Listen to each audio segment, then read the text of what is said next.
Сәлеметсіздер ме? Менің есімім Равиля. Мен Алматы қаласының тұрғынымын. Жасым 32-де, 4 баланың анасымын. Алтын жіптігін курсымен мен 2019 жылы ерлер шалбары курсына қатысып таныстым. Маған курстар қатты ұнады. Содан бастап мен басқа да курстарды ала бастадым.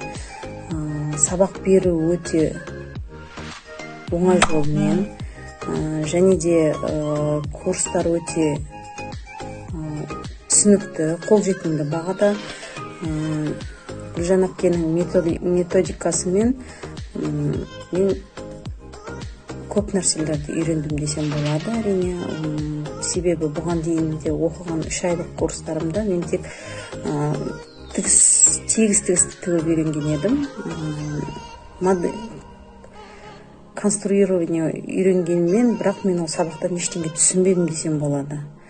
Гүлжан әпкенің сабақтарында бәрі оңай, түсінікті болды. Ол себебі ол жерде формулалар жоқ.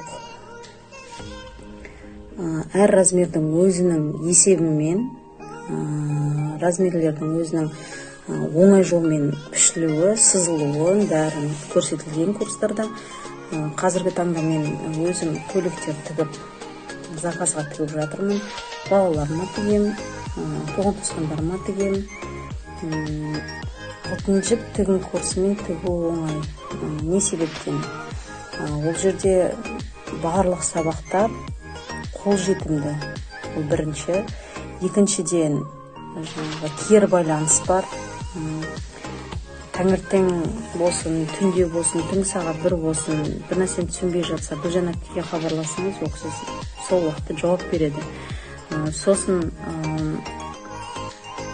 методика өте оңай жолмен жасалған, ешқандай формула жоқ. Сосын бәрін өзінің есебімен көрсетілген. Алтын жіппен тігу оңай.